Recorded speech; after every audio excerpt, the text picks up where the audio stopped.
अवधूत चिंतन श्री गुरुदेव दत्त। जय जय रघुवीर समर्थ, श्रीराम समर्थ। सद्गुरु चरणांना नतमस्तक होऊन आपण या निरूपणास सुरुवात करूया। मायबाप सज्जनांचे स्वागत आहे। आपण आता बघा, मागच्या निरूपणामध्ये पहिला भाग पाहिला की नक्की सद्गुरूंना ओळखायचं कसं। जर मनुष्याने सद्गुरूंना ओळखलं ना, तर मनुष्याचं जीवन धन्य कसं होतं ना, ते आपण पाहिलं।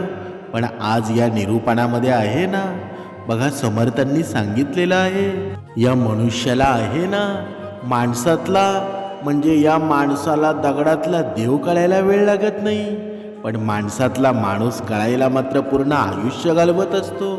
म्हणजे हे या जीवनाचं सत्यच आहे ना, मनुष्याला माणसामध्ये माणूस दिसत नाही।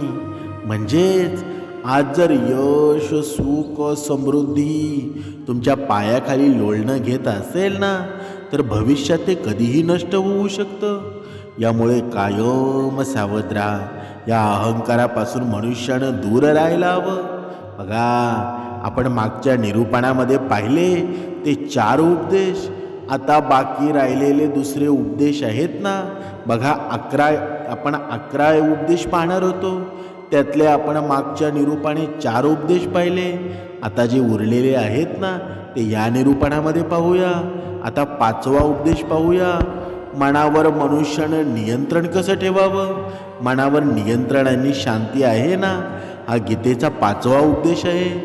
म्हणजे मनावर आणि विचारांवर नियंत्रण मिळवल्याशिवाय जीवनात कधीच शांती मिळणार नाही, जीवनात कधी समाधान मिळणार नाही। म्हणजे अर्जुनानं श्रीकृष्णाला सांगितलं की माझं मन आहे ना, ते चांगल्या वाईट सर्व काही जाणतं, तरीही माझे विचार आहेत ना, आणि हे विचार आहेत तरीही माझे विचार, माझं मन माझ्या नियंत्रणात राहत नाही। मला जे करायचं आहे ना, ते मी काही करू शकत नाही, आणि जे मला करायचं नाही ते माझं मन माझ्याकडून जबरदस्तीनं करून घेतं। आपल्या जीवनाची सुद्धा अशीच अवस्था होते ना, की आपल्याला वाटतं की मला भगवंताचं नामस्मरण करायचं आहे, मला भगवंताच्या चरणामध्ये लीन व्हायचं आहे, पण आपल्या डोक्यामध्ये आहे ना, ते विचार येत नाहीत, वाईट विचार येतात। असं वाटतं की सर्व काही विसरून हे जीवन संपून द्यावं। पण असे विचार येत असतील ना, तर भगवंताच्या नामस्मरणाशिवाय दुसरं शक्य नाही। जर भगवंताचं नामस्मरण ज्या बदल्यामध्ये बघा आपण महाभारतामध्ये पाहिलं, या भगवद्गीतेमध्ये श्रीकृष्ण स्वारींनी अर्जुनाला जे उपदेश केले ना, म्हणून ज्यावेळी अर्जुनाने सांगितलं ना की मी बेचैन झालेलो आहे, मला मन शांती मिळत नाहीये, तेव्हा श्रीकृष्णानं अर्जुनाला सांगितलं, त्यासाठी तुला आपल्या मनापासून आणि विचारांपासून अलिप्त होऊन मनाला योग्य दिशेला नेण्याचा अभ्यास करावा लागेल। आणि हे एका दिवसाचं काम नाही। जोपर्यंत तू आपल्या मनाची आणि विचारांची गुलामी सोडत नाहीस ना, तोपर्यंत तुला हे जीवनामध्ये कधीही शांती मिळणार नाही। म्हणजे ही गुलामी म्हणजे काय बरं? जोपर्यंत हे मन आहे ना, जोपर्यंत हे मन उपासनेला बसत नाही, ब्रह्ममुहूर्तावर उठत नाही, तोपर्यंत ह्या मनाची गुलामी आपल्याला करावी लागेल। जेव्हा हे मन अध्यात्मामध्ये वळेल ना, जेव्हा हे मन आहे ना ते स्थिर होईल, तेव्हा हे मन तुमचं ऐकावं लागेल, या मनाला तुमचं ऐकावं लागेल। बघा, आपण राजा आणि महात्म्याच्या त्या कुर्त्याची कथा पाहूया। एक राजा होता आणि तो खूप अस्वस्थ असायचा, खूप त्रस्त असायचा। एक दिवस तो आपल्या गुरुजींकडे गेला आणि म्हणाला, माझं मन खूप अस्वस्थ आहे, मी खूप जास्त त्रस्त आहे, मी पूर्ण जग जिंकलेला आहे, माझ्याकडे सर्व काही आहे, पण मी आनंदी अजिबात नाही, समाधानी अजिबात नाही, माझ्या मनात समाधान नाही, माझ्या मनामध्ये शांती नाही। गुरुजींनी राजाला विचारलं, गुरुजींनी राजाला सांगितलं की तुझ्या राज्यात जर असा कोणी व्यक्ती असेल ना, ज्याला समाधान मिळालेलं आहे, ज्याला शांती मिळाली आहे, त्याचा कुर्ता तू एकदा अंगावर घाल आणि तुझ्या जीवनातही शांती येईल. राजा खूप खुश झाला की हे खूप सोपं काम आहे. त्यानं राज्यात दवंडी पिटवली की ज्याला शांती आणि समाधान मिळालेलं आहे ना, त्यानं आपला कुर्ता राजाला द्यावा.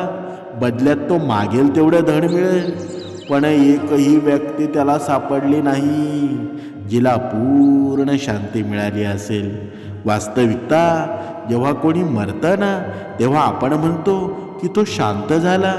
जिवंतपणी कोणी पूर्ण शांत झाल्याचं ऐकलं आहे का बरं? अजिबात नाही ना.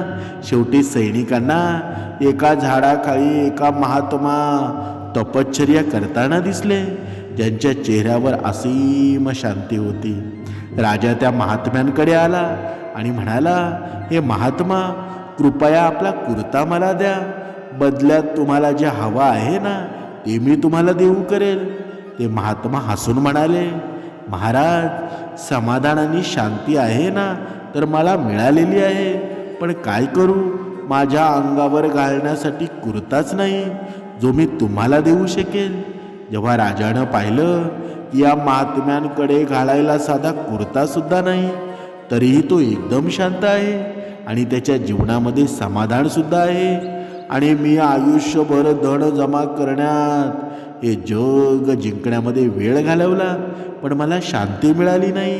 कारण शांती आणि समाधान आहे ना, ही बाहेरची गोष्ट नाही, ती आपल्या आतलीच गोष्ट आहे ना.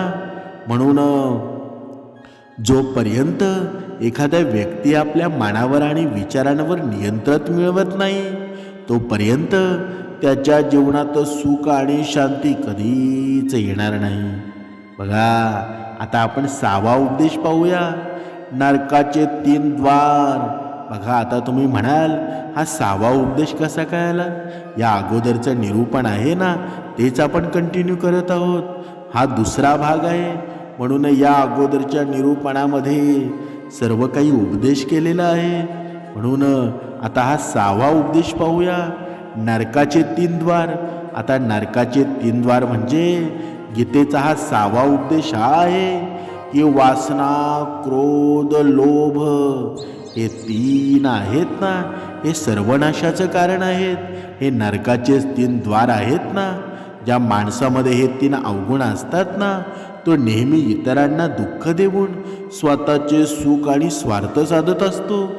कोणत्याही गोष्टीची अतिवासना आहे ना, रागीट स्वभाव आहे, आणि मनातील लोभ आहे ना, हे माणसाच्या जीवनातील सुख संपवून टाकतात. म्हणून त्याच्या सर्व नात्यांमध्ये विष काढवतात. यांना नरकाचं द्वार यासाठी म्हटलं आहे ना, कारण ज्या माणसामध्ये अति राग असेल, अति लोभ असेल आणि अति वासना भरलेली असेल ना, त्याचं पूर्ण आयुष्य विषाणं भरून जातं. त्याला मेल्यानंतर नाही तर जिवंतपणी इथे नरकाचं दर्शन घडत असतं. म्हणून आयुष्यामध्ये हे 3 मार्ग आहेत ना, ते कधीच स्वीकारू नका. आयुष्यामध्ये अधोगती आल्याशिवाय राहणार नाही, आणि ही अधोगती मनुष्य स्वतः करून घेत असतो. स्वतःचं जीवन तो स्वतः नरकामध्ये घालत असतो. म्हणजेच ज्या मनुष्याला सद्गुरू ओळखता येत नाही, तो मनुष्य भक्ती करू शकतो का बरं? अगोदर सद्गुरू आहेत ना, काय केल्यानं सद्गुरू समाधानी होतील, काय केल्यानं भगवंताची आपल्यावर कृपा होईल. जोपर्यंत मनुष्याला कळत नाहीत ना, तोपर्यंत सद्गुरू तुम्ही कधीच ओळखू शकत नाही. बघा, आता गीतेचा आपण 7वा उपदेश पाहूया, ईश्वर एकच आहे. म्हणजे सर्व देव एकच आहे ना, कोणी लहान मोठा नाही. सर्व एका परब्रह्माचे, या परमात्म्याचे वेगवेगळी रूपं आणि नावं आहेत. श्रीकृष्णानं या गीतेच्या 6व्या अध्यायामध्ये विभूती योगामध्ये सांगितलेलं आहे ना, की जगातील जेवढे देवी देवता आहेत ना, त्या सर्व माझीच विभूती आहेत. मीच शिव आहे, मीच इंद्र आहे, यशराज कुबेरही मीच आहे, मीच अग्निदेव आहे, देवांचा गुरु बृहस्पतीसुद्धा मीच आहे, आणि समुद्रही मीच आहे. या अक्षरांमध्ये ओंकारही मीच आहे, हा काळाचा महाकाळही मीच आहे, जगाचा नाश उत्पत्ती पालन करणारा सुद्धा मीच आहे ना. म्हणजे श्रीकृष्णानं अर्जुनाला सांगितलं की माझ्या विभूतींचा काही अंत नाही. म्हणून सर्व देव, सर्व नावं आहेत ना, सर्व देवता आहेत, ते माझंच रूप आहेत. म्हणून तू कोणत्याही देवामध्ये किंवा ईश्वरामध्ये कधीच भेदभाव करू नकोस. आणि आपण आहे ना, या कलियुगामध्ये हेच करतो. हा देव वाईट आहे, हा देव चांगला आहे, असा आपण भेदभाव करत असतो. तुझा संप्रदाय वाईट आहे, माझा संप्रदाय चांगला आहे. पण असं करून आपल्याला जमणार आहे का? कोणत्या तरी संप्रदायामध्ये तुम्ही गेला ना, कोणत्या भक्तिमार्गामध्ये जरी गेला तरी त्यांचं गंतव्यस्थान एकच आहे, तो म्हणजे भगवंतापर्यंतच आहे ना. म्हणून भेदाभेद अजिबात करू नका. म्हणून कोणत्याही देवामध्ये किंवा ईश्वरामध्ये कधीही भेदाभेद करू नकोस. कधी कोणाला लहान मोठं समजू नकोस. हा गीतेचा उपदेश आहे ना, आपल्याला हेच शिकवतो की कधीही दुसऱ्याच्या उपास्य दैवताला कमी लेखू नये किंवा गोष्टीवर भांडण करू नये की कोण मोठा आणि कोण छोटा. सर्वही भगवंताची लेकरे आहेत आणि सर्वांना अधिकारच आहे ना. आता आपण 8वा उपदेश पाहूया, सुखाची इच्छाच दुःखाचं कारण. बघा, गीतेचा 8वा उपदेश हा आहे ना की सुखाची इच्छा आहे शेवटी आपल्या दुःखाचं कारण बनत असते. श्रीकृष्णानं अर्जुनाला सांगितलं की मनुष्य जितकी सुखाची लालसा इच्छा करतो ना, तितकीच त्याची इंद्रिय या सुखभोगामध्ये अडकतात. तितकंच माणसाचं मन या संसाराच्या सुख आणि आकर्षणाचं गुलाम बनतं. आणि जेवढे तो सुखाच्या मागे धावेल तितकेच त्याला दुःखाच्या अनुभवातून जावं लागेल ना. कारण हा जगाचा नियमच आहे ना. ज्या गोष्टी सुरुवातीला मनाला खूप आकर्षित करतात त्यानंतर खूप दुःख देतात. आणि ज्या गोष्टी सुरुवातीला कठीण वाटतात ना, त्यानंतर आपल्याला खूप कामी येतात. म्हणून आपल्या जीवनात जर आपण चांगली भक्ती करत असू, रोज उपासना करत असू, कर्माने वागत असू, जरी आपल्या जीवनात जरी दुःख असतील ना, तरी येणारा दिवस तुमचा आहे. म्हणून थोडा धीर खायला शिका. जोपर्यंत आपल्या जीवनामध्ये धीर येत नाही ना, तोपर्यंत आपल्या जीवनामध्ये सुख येणार नाही. लगेच सर्व झालं, लगेच सर्व सुख मिळालं असं करून आपल्याला जमणार नाही. एक दिवस नक्कीच आपला येणार आहे. आपल्या मनाला आपण धीर मानायला सांगावं. आता पुढचा 9वा उपदेश पाहूया, ईश्वरावर संपूर्ण विश्वास. म्हणजे हा गीतेचा 9वा उपदेश आहे ना, जो मनुष्य जगाचे सर्व आधार सोडून फक्त भगवंताला आपला आधार मानतो ना, त्याची प्रत्येक गरज आहे तो ईश्वर पूर्ण करत असतो. त्याची सर्व प्रकारे रक्षा तो परमात्माच करतो ना. बघा, गीतेमध्ये सुंदर वर्णन केलेलं आहे. अनन्या चिंतयन्तो माये जना पर्युपासते तेषा नित्याभियुक्ताना योगक्षेमे वहाम्यहम. म्हणजे जो व्यक्ती मलाच आपला आधार मानतो त्याचा योगक्षम मी चालवतो. योगक्षम म्हणजे काय बरं? जी गोष्ट मिळाली नाही आहे ना, ती प्राप्त करून देणं म्हणजे योग. आणि जी गोष्ट जीवनात मिळालेली आहे तिचं रक्षण करणं म्हणजे क्षेम आहे. तर श्रीकृष्ण पुढे म्हणतात ना, जे माझ्यावर अवलंबून राहतात ना, त्यांना जे हवं ते मी नक्की देतो आणि त्यांची सर्व प्रकारे रक्षाही करतो. मग एवढं काही भगवंत तर म्हणत असेल तर आपण भक्तिमार्गामध्ये का येऊ नये बरं? कधीतरी मनुष्याने विचार करायला हवा. भगवंतानं स्वतःच्या तोंडातून हे म्हटलेलं आहे की माझी जर कोणी भक्ती केली ना, तर मी त्याला एकटा कधी सोडत नाही. त्याच्या मनातील स्वप्न आहेत ना, ते मी पूर्ण करत असतो. तरीसुद्धा हा मनुष्य वाईट मार्ग का धरतो बरं? वाईट मार्ग का पकडतो बरं? बघा, आता आपण 10वा उपदेश पाहूया, मोह सोडा. काहीच आपल्या नाही. गीतेचा हा 10वा उपदेश आहे ना की या जगामध्ये आपलं काहीच नाही. म्हणजे गीतासारमध्ये तुम्ही अनेकदा ऐकलेलं असेल, तुझं काय गेलं ज्यासाठी तू रडत आहेस बरं? तू काय आणलं होतंस का बरं जे तू गमावलेलं होतंस? तू काय निर्माण केलेलं आहेस का बरं जे तुझं नष्ट झालेलं आहे? तू जे घेतलं ते इथूनच घेतलं आहेस. जे काही दिलं ते इथेच दिलं. जे आज तुझं आहे ना ते उद्या कोण्या दुसऱ्याचं होणार आहे. म्हणजे कारण हे परिवर्तन आहे ना, या जगाचा नियम आहे. आणि काळपर्यंत ज्याच्याशिवाय तुम्ही जगू शकत नव्हता ना, आज त्यांच्याशी काही नातंच उरलं नाही. म्हणजे बोलणंही होत नाही. कुठे गेले ते आयुष्यभराचं नातं? हे सर्व मित्र जे सोबत आहेत ना, ते जगण्या मरण्याच्या गोष्टी करायचे. आज माहीत नाही की ते लोक कुठे गेले. हे जग परिवर्तनशील आहे ना, इथे सर्व लोक बदलत राहतात, प्रत्येक नातं बदलतं. इतकंच काय तर हे आपलं शरीर सुद्धा बदलत असतं.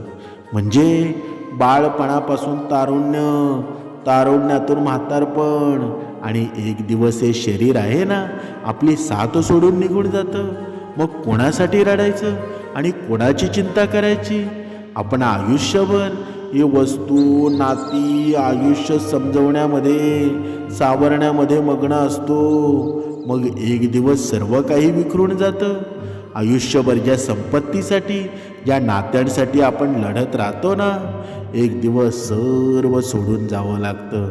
आपल्याला या जगातून जावं लागतं.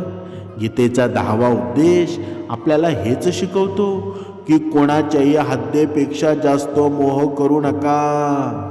श्रीकृष्णानं गीतेचं हे पूर्ण ज्ञान आहे ना, त्या अर्जुनाचा मोह नष्ट करण्यासाठी सांगितलेला आहे. हा मोहच आहे ना जो माणसाला सर्वात जास्त रडवत असतो. तो इतका बळवान आहे, तो सिंहासारख्या माणसाला सुद्धा गिधड बनवून टाकतो. जो अर्जुन युद्धात देवांनाही जिंकला, पण आपल्या नातेवाईकांना युद्धात पाहून त्याचे हात थरथर कापू लागले. तो म्हणाला, हे केशव, माझ्या हातामध्ये धनुष्य पकडण्यासाठी मला ताकदच उरली नाहीये. माझे हात थरथरत आहेत, मी युद्ध करू शकणार नाही. हा मोह इतका वेदनादायी असतो ना, ज्याच्या वेदना सहन न झाल्यामुळं अनेक लोक आपलं आयुष्य संपवतात. जीवनात तो कोणाच्याही हद्देपेक्षा जास्त मोह जर तुम्ही कराल ना, तर आयुष्यभर पिढेचा सामना करावा लागेल.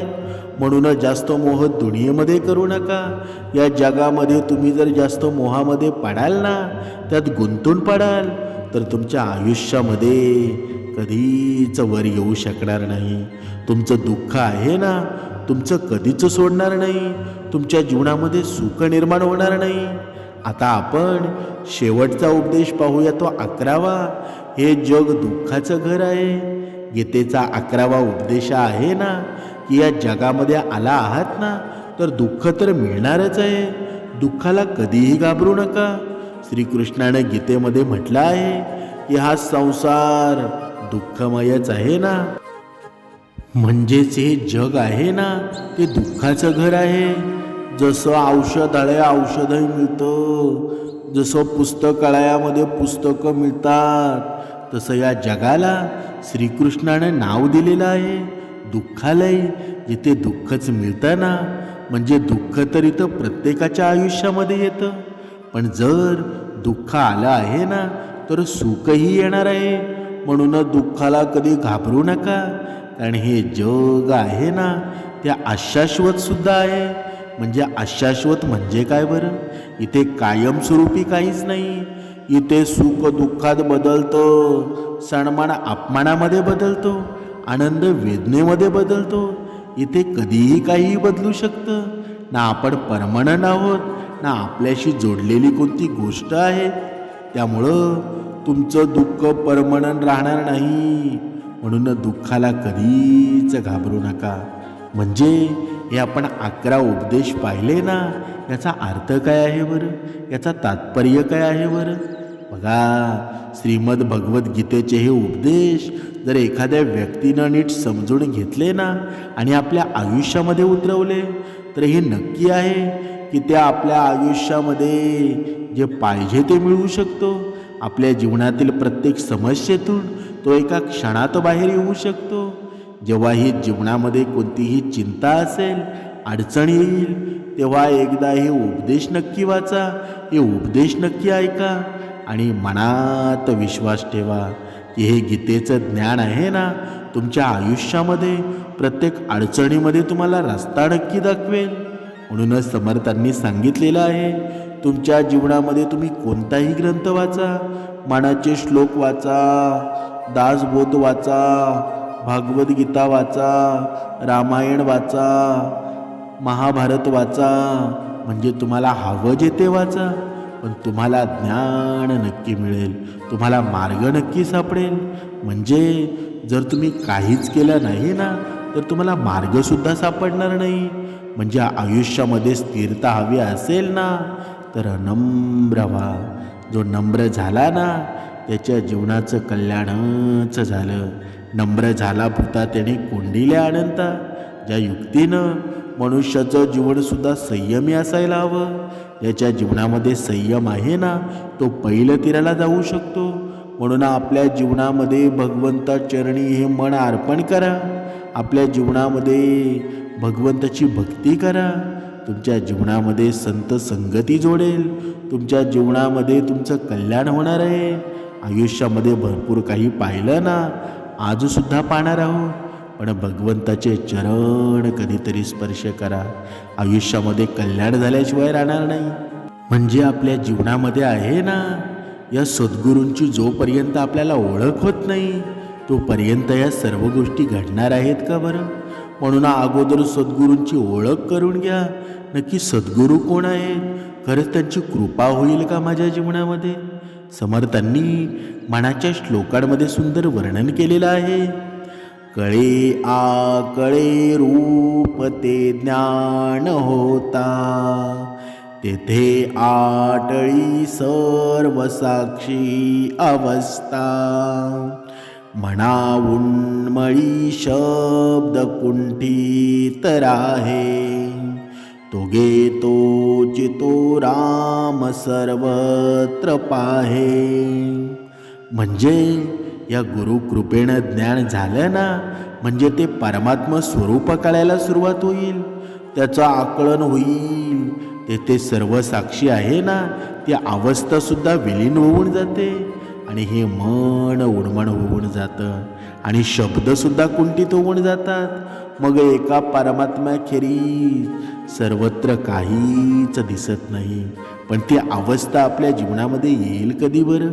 जेव्हा आपण रोज उपासनेला सुरुवात करू, ब्रह्ममुहूर्तावर उठू, संध्याकाळची उपासना करू, रोज नित्यनेमाने श्रवण करू, तेव्हा ही उन्मळी अवस्था निर्माण होईल ना. तेव्हा या मौनामध्ये शक्ती येईल. तेव्हा आपले हे इंद्रिय आहेत ते भगवंताच्या आज्ञेनं चालायला सुरुवात करतील. बघा, आपली ही इंद्रिय आहेत ना, जेव्हा भगवंताच्या आज्ञेनं चालायला सुरुवात करतात ना, तेव्हा सर्व दृष्टीनं आहे ना, वाईट विचार आपल्या मनामध्ये येत नाहीत. आणि जेव्हा वाईट विचार आपल्या मनामध्ये येत नसतील ना, मग समजून जावा भगवंत आपल्या घरामध्ये आहे आणि भगवंत पूर्ण हे आयुष्य चालवत आहे.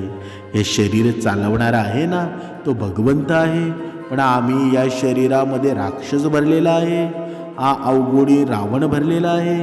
म्हणून या रावणाला जर काढून टाकायचं असेल ना, तर भगवंत रूपे नामस्मरण या उपासनेमध्ये परिवर्तन करावं लागेल. उपासना रोज करावी लागेल, ब्रह्ममुहूर्तावर उठावं लागेल. मग बघा, तुमच्या जीवनामध्ये श्रीराम हृदयामध्ये वसला जाईल, या राक्षस निघून जाईल आणि मग आपल्या जीवनामध्ये कल्याणच होईल ना.